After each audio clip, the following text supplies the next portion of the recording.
నమస్కారం. సుఖీభవకు స్వాగతం. ఈరోజు సుఖీభవలో పిల్లల్లో ఆకలి మందమా, జుట్టుకు ఏ షాంపూ వాడుతున్నారు, టీనేజ్లో పిల్లల ప్రవర్తన గాడి తప్పిందా, తరచూ ముక్కు నుంచి నీరు కారుతోందా, ఇంకా హెల్త్ టిప్స్. పెద్దలకైనా పిల్లలకైనా వేళకు ఆకలి వేయటం ఆరోగ్యకరమైన లక్షణం. ఆకలి లేకపోవటం అనేది అనారోగ్యానికి సంకేతంగా చెబుతారు డాక్టర్లు. పెద్దల విషయం ఎలా ఉన్నా పిల్లల్లో ఆకలి అనేది సరిగ్గా ఉండాలి. పిల్లలకు వేళకు ఏదో ఒకటి తింటేనే వారికి ఆరోగ్యం. అయితే కొంతమంది పిల్లల్లో ఆకలి మందం అనేది కనిపిస్తూ ఉంటుంది. అమ్మ ఏం వండి పెట్టినా ఆకలి లేదంటూ పక్కకు తోసేస్తూ ఉంటారు. పిల్లల్లో ఆకలి తక్కువగా ఉండటానికి వెనుక చాలా కారణాలే ఉంటాయి. పిల్లల్లో ఆకలి సరిగ్గా లేనప్పుడు ఏం చేయాలో, ఎలాంటి వైద్య సాయం తీసుకోవాలో ఇప్పుడు తెలుసుకుందాం.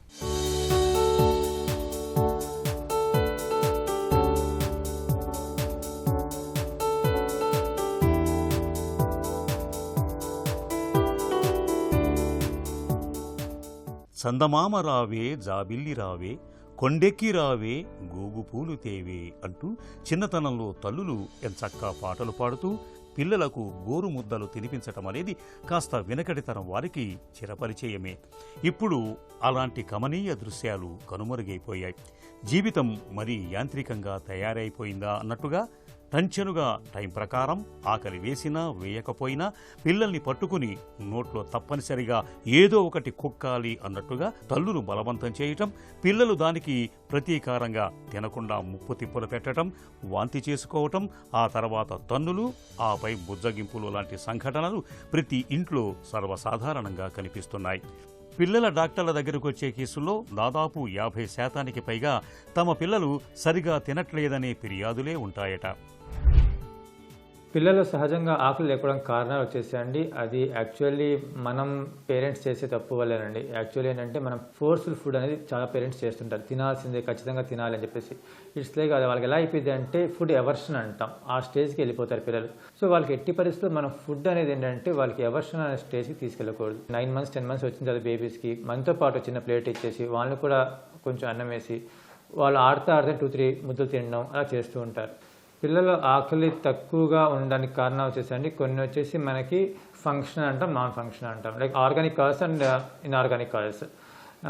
ఆర్గానిక్ కాజెస్ అంటే నిజంగా తన పిల్లలకి ఇబ్బంది ఉండి ఏమైనా క్రానిక్ ఇల్నెస్, లైక్ అంటే బాగా ఎక్కువ రోజులు ఏమైనా ప్రాపర్ ఇబ్బందిలో ఉండి హెల్త్ వైజ్ ఇష్యూస్ ఉండి ఐసీలో ఉన్న పిల్లలు, లేదంటే ఏమైనా లివర్ సమస్యలతో ఉన్న పిల్లలు, లేదంటే ఇంకా ఏమైనా బ్రెయిన్ సమస్యలు లైక్ సీజర్స్ కానీ సెరెబ్రల్ పాలసీ కానీ ఇలా ఉన్న పిల్లలలో అది ఆర్గానిక్ కాజ్. అంటే ఒక సిస్టమ్ ఇబ్బంది వల్ల వాళ్ళకి ఆకలి అనేది ఉండదు.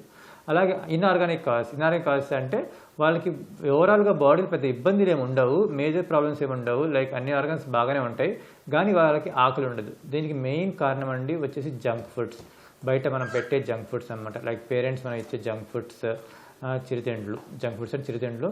ఈ చిరుతిండ్ల వల్ల ఎక్కువగా వాళ్ళు ఏంటంటే ఆకలి అనేది ఉండదు.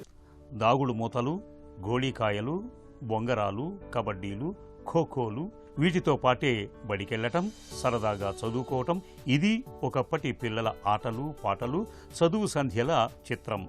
కంప్యూటర్లో లేదంటే సెల్ ఫోన్లలో టెంపుల్ రన్, క్యాండీ క్రష్ లాంటి గేమ్స్ ఆడటం, టీవీల్లో కార్టూన్ షోలకి, క్రికెట్లకి పరిమితమైపోవటం, పొద్దస్తమానం ట్యూషన్లు, హోంవర్కులు, పరీక్షలు, ర్యాంకులు, ఇది నేటి పిల్లల ఆటలు పాటలు, చదువు సంధ్యల ముఖ చిత్రం. ఇటీవలి కాలంలో పిల్లల్లో ఆహారపు అలవాట్లు చిత్ర విచిత్రంగా తయారవటం, అసలేమాత్రం శారీరక శ్రమ లేకపోవటం కారణంగా చిన్నారుల్లో రకరకాల ఆరోగ్య సమస్యలు కనిపిస్తూ ఉంటాయి.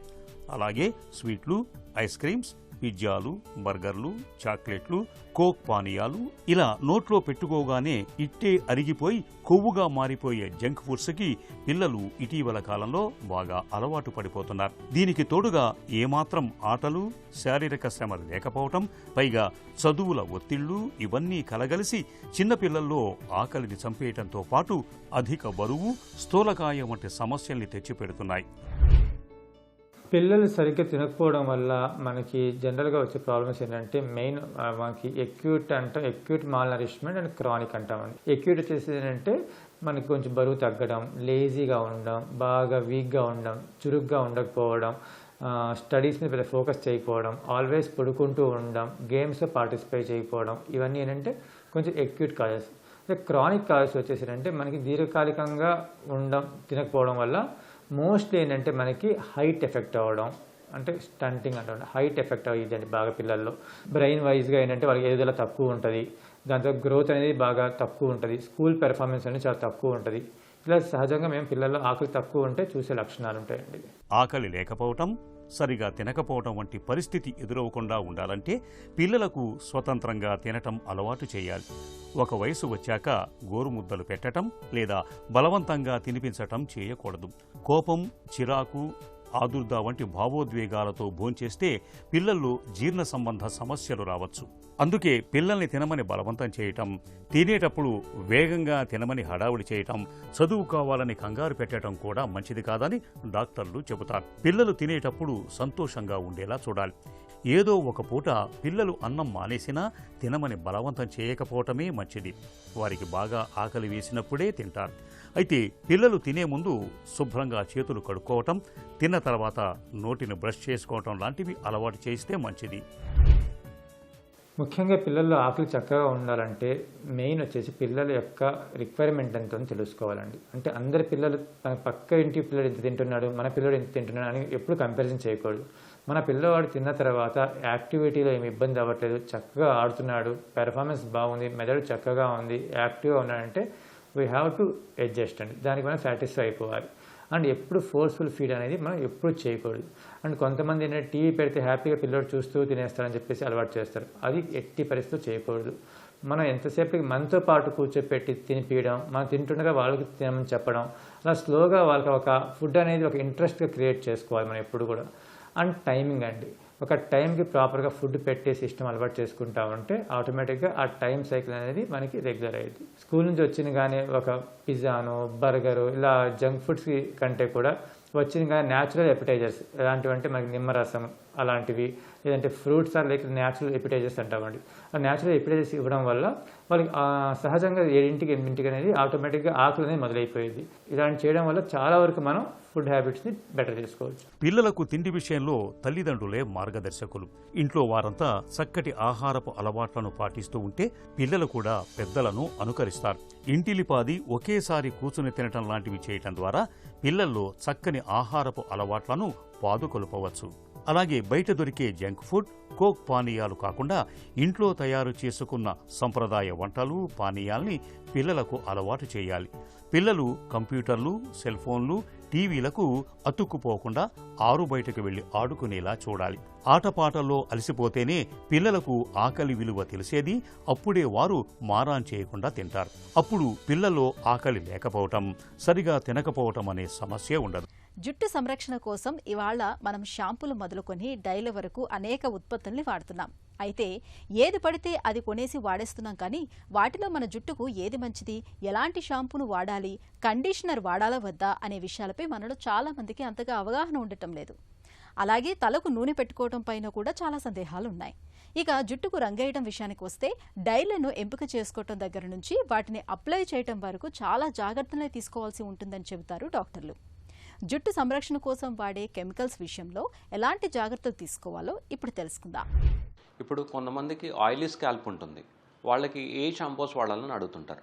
ఆయిలీ హెయిర్ ఉన్న వాళ్ళు వారానికి 2-3 రోజులు తప్ప మిగతా రోజులు చిన్నపిల్లల షాంపూస్ ఉంటాయి, దాంట్లో ఇంకా కెమికల్స్ తక్కువ ఉంటాయి. ఆ షాంపూస్ వాడుకోవడం వల్ల కొన్ని నెలల తర్వాత ఆయిలీ హెయిర్ తగ్గి నార్మల్ హెయిర్ రావడం స్టార్ట్ అవుతుంది. కొంతమందికి ఫ్రీజీ హెయిర్ అంటే రఫ్ హెయిర్ ఉంటుంది, వాళ్ళల్లో కండిషనింగ్ షాంపూస్ ఉంటాయి. అంటే డైమెథికాను, తర్వాత కోకో బటరు, షియా బటర్ అనే షాంపూస్ ఉంటాయి. అవి ఇన్బిల్ట్ కండిషనర్స్ ఉంటాయి. ఆ షాంపూస్ తలస్నానం చేసేటప్పుడు డ్రింకింగ్ వాటర్ అంటే మనం తాగే నీళ్ళతోటి షాంపూ చేసి 2 నిమిషాలు అలా ఉంచి మళ్ళీ చల్లనీళ్ళతో వాష్ చేసుకుంటే ఆ ఫ్రీజ్నెస్, ఆ రఫ్ హెయిర్ తగ్గడానికి ఉపయోగపడుతుంటాయి. థిన్ హెయిర్ ఉంటాయి, పల్చగా హెయిర్ అవుతూ ఉంటాయి, ఏ షాంపూస్ వాడాలని అడుగుతుంటారు. వాళ్ళలో కఫీన్ కానీ ఇంకా బయోటిన్ షాంపూస్ ఉంటాయి. ఈ షాంపూస్ కూడా మనం డ్రింక్ చేసే వాటర్ తోటి వారంలో 1 రోజు కానీ 2 రోజులు కానీ షాంపూ చేసుకుంటూ మిగతా డేస్లో చిన్నపిల్లలు వాడే షాంపూస్ లేదంటే నురుగు తక్కువ వచ్చే షాంపూస్ వాడుకోవడం వల్ల హెయిర్ ఫాల్ కొంచెం అన్నా మనము అరికట్టవచ్చు. ఈ షాంపూస్ కాకుండా కండిషనర్స్ ఉంటాయి. వీటిలో leave on conditioners, immediate conditioners and fast conditioners 3 రకాలు ఉంటాయి. లైక్ షాంపూయింగ్ కండిషనర్స్ అంటాం. అంటే షాంపూలో ఇందాక చెప్పినట్టు ఇన్బిల్ట్ కండిషనర్స్ ఉంటాయి. ఇవి షాంపూ చేసినప్పుడు మనం తలస్నానం చేసుకుంటే సరిపోతుంది. లీవ్ ఆన్ కండిషనర్స్ అంటాం. లీవ్ ఆన్ కండిషనర్స్ అంటే మనం తలస్నానం చేసి షాంపూ చేసి వాష్ చేసుకున్న తర్వాత మళ్ళీ ఆ తడి హెయిర్ పైన 2 నుంచి 5 నిమిషాలు ఉంచుకొని మళ్ళీ వాష్ చేసుకునే దాన్ని లీవ్ ఆన్ కండిషనర్స్ అంటాం. లాంగ్ లాస్టింగ్ కండిషనర్స్ అంటాం. ఇవి ఇంకా ఎక్కువసేపు మనకు అప్లై చేసుకోవడం వల్ల ఆ హెయిర్ కండిషన్కి అందుబాటులో ఉంటాయి. తర్వాత ఏ హెయిర్ ఆయిల్స్ వాడాలని అడుగుతుంటారు. హెయిర్ ఆయిల్ మనకి కండిషన్ లాగా పనిచేస్తుంది తప్ప అది ఎటువంటి మనకి హెయిర్ గ్రోత్కి కానీ హెయిర్ ఫాల్కి కానీ ఉపయోగపడదు. కానీ మనం హెయిర్ ఆయిల్ పెట్టుకున్నప్పుడు చిన్న మసాజ్ చేస్తాం చూసారా, దాని బెనిఫిట్తో హెయిర్ కొంచెం ఒత్తుగా అయ్యే ఛాన్సెస్ ఉంటుంది. అలా అని చెప్పి హెయిర్ ఆయిల్ అదే పనిగా గట్టిగా మసాజ్ చేయడం వల్ల హెయిర్ మళ్ళీ డ్యామేజ్ అయ్యే ఛాన్సెస్ ఉంటుంది. హెయిర్ కలర్స్లో చాలా రకాల కలర్స్ ఉంటాయి. పర్మనెంట్ హెయిర్ డైస్ అని, సెమీ పర్మనెంట్ హెయిర్ డైస్ అని, పెరాక్సైడ్ డైస్ అని, న్యాచురల్ హెయిర్ డైస్ అని, కెమికల్ ఫ్రీ హెయిర్ డైస్ అని చాలా ఉంటాయి. ఏ హెయిర్ డైస్ వాడాలి? Ammonia free hair dyes okay, కానీ పీపీడీ ఫ్రీ హెయిర్ డైస్ వాడుకోవడం వల్ల మంచిది. ఈ హెయిర్ డైస్ వాడేటప్పుడు కూడా దానికి సంబంధించిన షాంపూస్, దానికి సంబంధించిన కండిషనర్స్ వాడుకోవడం వల్ల ఆ హెయిర్ డై త్వరగా ఫేడ్ అవ్వకుండా మనకి హెల్ప్ అవుతుంటుంది. పసితనంలో బుద్ధావతారంలా ఉండే పిల్లల్లో కొంతమంది టీనేజ్లోకి వచ్చాక గాడి తప్పుతూ ఉంటారు. ఒంట్లో ఓవైపు హార్మోన్ల ఉధృతి, మరోవైపు తోటి పిల్లల ప్రభావం మూలంగా టీనేజీలో పెంకితనం, మాట వినకపోవటం, నోటి దురుసు, అతిగా అల్లరి చేయటం, మహా చురుకుగా కదలడం వంటి ప్రవర్తనాపరమైన లోపాలు కనిపిస్తూ ఉంటాయి. టీనేజీలో ఈ రకమైన ప్రవర్తనకు ఎలా అడ్డుకట్ట వేయాలో ఇప్పుడు తెలుసుకుందాం. టీనేజ్లో జరిగే ఒక ఇంపార్టెంట్ ప్రక్రియ ఏంటంటే, ఇండిపెండెంట్గా ఉందామనే ఆలోచన వాళ్ళకు ఉంటుంది, కానీ కంప్లీట్గా ఇంకా వాళ్ళ ఉద్వేగాలు నియంత్రించుకోవటం అండ్ పర్ఫెక్ట్గా 360 డిగ్రీ థింక్ చేయగలిగే కేపబిలిటీస్ అప్పుడప్పుడే డెవలప్ అవుతూ ఉంటాయి. కంప్లీట్ మెచ్యురేషన్ జరగదు. వాళ్ళకి ప్రీఫ్రాంటల్ కార్టెక్స్ అంటారు, అది ఇంకా మెచ్యూర్ అవ్వదు. సో ఏదన్నా ఒక చిన్న ఉద్వేగం కలిగితే ఉద్వేగాలు, ఫీలింగ్స్ ఇవన్నీ విపరీతంగా ఉంటాయి, కానీ వాటి నియంత్రణ కేపబిలిటీస్ ఇంకా కంప్లీట్ మెచ్యురేషన్ జరగదు. జరగనందుకు వాళ్ళ ఫీలింగ్స్ని, ఉద్వేగాల్ని విపరీతంగా ఎక్స్ప్రెస్ చేస్తారు. అది అవతల పేరెంట్స్కి అది యాంగర్ లాగా లేకపోతే నెగిటివ్ బిహేవియర్ లాగా కనిపిస్తుంది అండ్ దానికి వాళ్ళిద్దరి మధ్య కాన్ఫ్లిక్ట్ స్టార్ట్ అవుతాయి. సో దీంట్లో ఫస్ట్ పేరెంట్స్ గమనించుకోవాల్సింది ఏంటంటే, ఈ టీనేజర్ కంప్లీట్గా చిన్నపిల్లవాడు కాదు. అన్ని రకాలుగానే మన మీద డిపెండెంట్గా ఉన్న పిల్లలు ఇండిపెండెన్స్ కోసం మూవ్ అవుతున్నారు.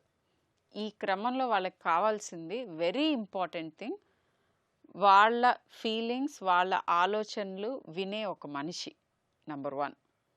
రెండోది, వాటి గురించి valid, scientific, believable, factual information, వాళ్ళకు కావాల్సినది ఇది, ఇన్ఫర్మేషన్ ఇవ్వాలి. మూడోది, which is very very valuable, me personal experiences. ఈ పర్సనల్ ఎక్స్పీరియన్సెస్ చెప్తున్నప్పుడు హై మోరల్ గ్రౌండ్ తీసుకుంటారు మోస్ట్ ఆఫ్ ద పేరెంట్స్. అంటే నేను చాలా పర్ఫెక్ట్, నేను అసలు నా లైఫ్లో ఏ రకమైన తప్పు చేయలేదు, నేను అన్నీ పర్ఫెక్ట్గా చేశాను అనే ఇంప్రెషన్ ఇద్దామని చూస్తే మీ టీనేజర్స్కి మీరు డోర్స్ క్లోజ్ చేస్తున్నట్టు. అలా కాకుండా ట్రూత్ఫుల్గా, ఎస్ నాన్న, నేను కూడా ఈ కొన్ని తప్పులు చేస్తూ ఇవి నేర్చుకున్నాను, కానీ నా అప్రిహెన్షన్ ఏంటంటే నువ్వు ఈ తప్పుల మూలన ఈ ఇబ్బందులు పడకుండా ఉండటానికి నాకు తెలిసిన ఫ్యాక్చువల్ ఇన్ఫర్మేషన్ ఇది, పర్సనల్ ఎక్స్పీరియన్స్ ఇది, ఈ రెండింటిని రంగరించి నేను హెల్ప్ చేద్దామని ట్రై చేస్తున్నాను అనే ఈ ఇన్ఫర్మేషన్ లాస్ట్లో ఇవ్వాలి. ఫస్ట్ వాళ్ళు చెప్పింది వినాలి. వాళ్ళకి వస్తున్న ప్రాబ్లం ఏంటి, ఆ ప్రాబ్లంకి మోస్ట్ లైక్లీ సొల్యూషన్ ఏంటి, అండ్ ఇవన్నీ చేసాం మేము, అయినా కూడా మా మాట వినట్లేదు అని అంటే కొన్నిసార్లు కాన్సిక్వెన్స్ వాళ్ళు ఫేస్ చేస్తేనే నేర్చుకునే వయస్సు అది. సో కొంతవరకు లైఫ్ థ్రెటనింగ్ ప్రాబ్లమ్స్ రానంత వరకు మీ పిల్లల్ని కాస్త కింద పడనిచ్చి వాళ్ళు హెల్ప్ అడిగినప్పుడు చెయ్యి అందించటం, that is one way of letting them learn. ఇట్లాంటి చిన్న చిన్న కాన్సిక్వెన్సెస్ ఫేస్ చేయనిస్తే వాళ్ళలో చాలామందిలో పరివర్తన వస్తుంది. బట్ ఇంతకు మించి తీవ్రంగా వాళ్ళకి లెర్నింగ్ ప్రాబ్లమ్స్ ఉన్నాయి అని మీకు అనిపిస్తే డెఫినెట్గా మీ డాక్టర్ సలహా తీసుకోవచ్చు. జలుబు చేసినప్పుడు, అలర్జీలతో బాధపడుతున్నప్పుడు ముక్కు నుంచి నీరు కారటం మనందరికీ అనుభవమే. అయితే జలుబు, అలర్జీ బాధలు లేకుండానే తరచూ ముక్కు నుంచి నీరు కారుతూ ఉంటే, అది కూడా తల కిందకు వంచినప్పుడు ముక్కు నుంచి నీరు లాంటి ద్రవం కారుతూ ఉంటే అది ఖచ్చితంగా సమస్యే. ఈ రకమైన పరిస్థితిని డాక్టర్లు సెరిబ్రో స్పైనల్ ఫ్లూయిడ్ లీకేజ్గా చెప్తారు. వాడుకలో దీన్నే సిఎస్ఎఫ్ లీకేజ్గా పిలుస్తారు.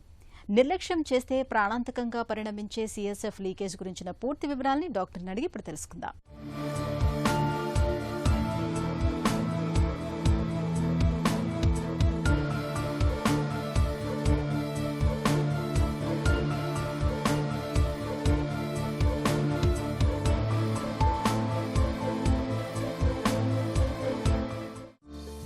సిఎస్ఎఫ్ లీకేజ్ అంటే ఏంటి? మన మెదడు మరియు స్పైనల్ కార్డ్ చుట్టూతా ఉండే ద్రవాన్ని సెరిబ్రో స్పైనల్ ఫ్లూయిడ్ అంటే సిఎస్ఎఫ్ అని అంటాం. ఎప్పుడైతే ఏ కారణంగానైనా కూడా మెదడు చుట్టూతా ఉన్న పొర డ్యూరాలో బ్రెయిన్కి ముక్కుకి మధ్యలో ఉన్న బోన్లో ఇంకా మన ముక్కులో ఉన్న శ్లేష్మ పొరలో ఎప్పుడైతే వీటిలో డిఫెక్ట్ అవుతుందో అప్పుడు ఒక కనెక్షన్ ఫామ్ అవుతుంది. మన బ్రెయిన్కి నోస్కి మధ్యలో ఒక కనెక్షన్ ఫామ్ అయ్యి దాని నుంచి ఈ బ్రెయిన్ చుట్టూతా ఉన్న ఫ్లూయిడ్ ఈ సిఎస్ఎఫ్ ముక్కులోకి కారుతూ ఉంటుంది. దీన్ని సిఎస్ఎఫ్ రైనోరియా అని అంటాం. కొన్ని సిచ్యువేషన్స్లో బ్రెయిన్ చుట్టూతా ఉన్న ఫ్లూయిడ్ లీకేజ్ ఇయర్లో కూడా అయ్యే అవకాశం ఉంటుంది. దాన్ని సిఎస్ఎఫ్ ఓటోరియా అని అంటాం. తరచూ ముక్కు నుంచి నీరు కారడానికి వెనక కారణాలేంటి? చిన్న పిల్లల్లో ఎప్పుడైతే మనం చూస్తామో అంటే కంజనైటల్ కాజెస్, పుట్టుకతోనే ముక్కు నుంచి బ్రెయిన్కి మధ్యలో ఉన్న బోన్లో డిఫెక్ట్ వల్ల ఈ మెదడు చుట్టూతా ఉన్న పొర అలాంగ్ విత్ మన బ్రెయిన్ కంటెంట్స్తో పాటు ముక్కులోకి ఒక పాలిప్ లాగా జారుతుంది. దీన్నే మెనింగోసీల్ అని మెనింగో ఎన్కెఫెలోసీల్ అని అంటాం. ఇవే కాకుండా ట్రామాటిక్ రీజన్స్ ఉంటాయి కొన్ని. ఈ స్కల్ బేస్ ఫ్రాక్చర్స్ అయినప్పుడు ఆ ఫ్రాక్చర్ లైన్ నుంచి కూడా మనకి కనెక్షన్ ఏర్పడి బ్రెయిన్కి ముక్కుకి మధ్యలో కనెక్షన్ ఏర్పడి దాని నుంచి సిఎస్ఎఫ్ అనేది బయటకి కారుతూ ఉంటుంది. నాన్ ట్రామాటిక్ రీజన్స్ కొన్ని ఉంటాయి.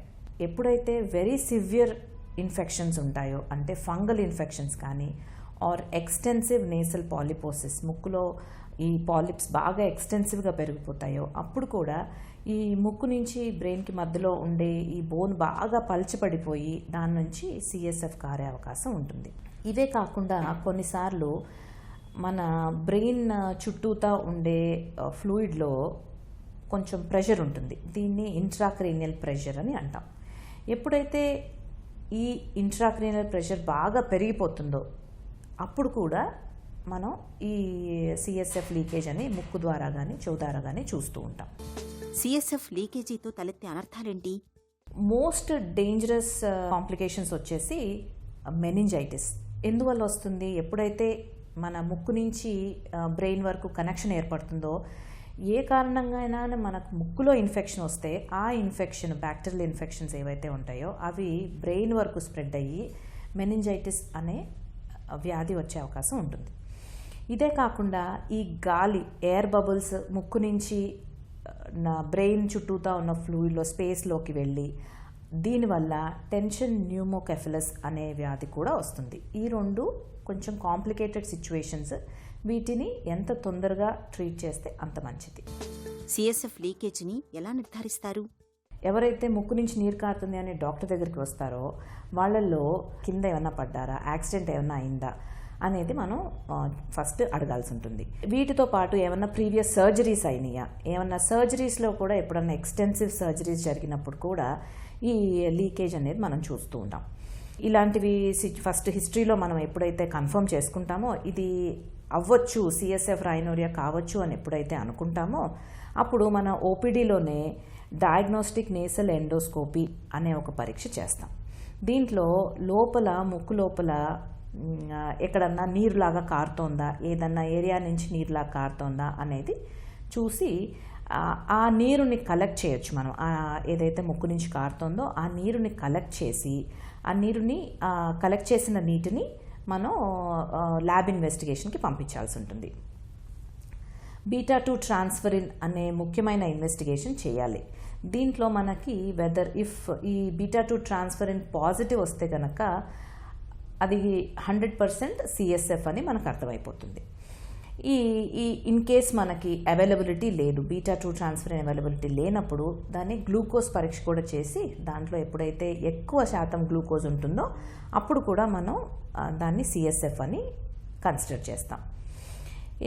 ఈ వన్స్ ఈ వచ్చిన ఫ్లూయిడ్ సిఎస్ఎఫ్ అని మనకు కన్ఫర్మ్ అయిన తర్వాత అప్పుడు ఎక్కడి నుంచి వస్తుంది అని తెలుసుకోవడానికి సిటీ నోస్ అండ్ పిఎన్ఎస్ ఈ పరీక్ష ఒకటి, ప్లస్ సిటీ సిస్టర్నోగ్రఫీ అండ్ ఎంఆర్ సిస్టర్నోగ్రఫీ ఈ పరీక్షలు చేసుకుని ఏ సైట్ నుంచి కారుతోంది, ఎక్కడి నుంచి డిఫెక్ట్ ఉంది అనేది చూసుకుంటే అప్పుడు ఫర్దర్ ట్రీట్మెంట్కి మనం ప్రొసీడ్ అవ్వచ్చు. సిఎస్ఎఫ్ లీకేజీకి చికిత్స ఎలా ఉంటుంది? In case if it is సర్జికల్గా మనం సర్జరీ చేసేటప్పుడే మనకి లీకేజ్ కనిపిస్తే కనుక వెంటనే దాన్ని సీల్ చేయాల్సిన అవసరం పడుతుంది. అదే కాకుండా వేరే కారణాల వల్ల ఎప్పుడైతే సిఎస్ఎఫ్ లీకేజ్ మనం చూస్తామో ఫస్ట్ ఇనీషియల్గా యాంటీబయాటిక్స్, ఈ ఇంట్రాక్రేనియల్ ప్రెషర్ తగ్గడానికి సంబంధించిన మందులు ఇవి స్టార్ట్ చేయాల్సి ఉంటుంది. And most importantly complete bed రెస్ట్తో పాటు ఈ మందులు వేసుకున్నట్లయితే ఇనీషియల్ స్టేజెస్లోనే ఈ మన సిఎస్ఎఫ్ రైనోరియాని మనం స్టాప్ చేయగలుగుతాం. ఇలా అవ్వలేని పరిస్థితిలో ఎప్పుడైతే ఈ మన ట్రీట్మెంట్ తోటి రెస్పాండ్ అవ్వలేదో, ఇంకా లీకేజ్ అవుతోందో అప్పుడు సీరియల్ లంబార్ పంక్చర్స్ అని చేస్తాం. అంటే వీపు వెనకాల నుంచి స్పైనల్ కార్డ్లో నుంచి కొంచెం కొంచెంగా సిఎస్ఎఫ్ని మనం తీసేస్తూ ఉంటాం అన్నమాట. దాంతో ఇంట్రాక్రీనల్ ప్రెషర్ తగ్గుతుంది. దీనివల్ల కూడా ఎప్పుడైతే ఇంట్రాక్రీనియల్ ప్రెషర్ తగ్గుతుందో అప్పుడు ఈ బ్రెయిన్లో ఏదైతే డిఫెక్ట్ ఉంటుందో అది ఆటోమేటిక్గా సీల్ అయిపోతుంది. సో దీంతో కూడా ఎప్పుడైతే ట్రీట్మెంట్ అవ్వదో, ఎప్పుడైతే రెస్పాండ్ అవ్వరో ఆ నెక్స్ట్ వచ్చేది సర్జరీ. అప్పుడు సర్జికల్ ఇంటర్వెన్షన్ చేయాల్సిన అవసరం ఉంటుంది. ఈ సర్జరీ 2 రకాలుగా ఉంటుంది, intracranial approach and endoscopic nasal approach. Intracranial approach usually neurosurgeons చేస్తూ ఉంటారు.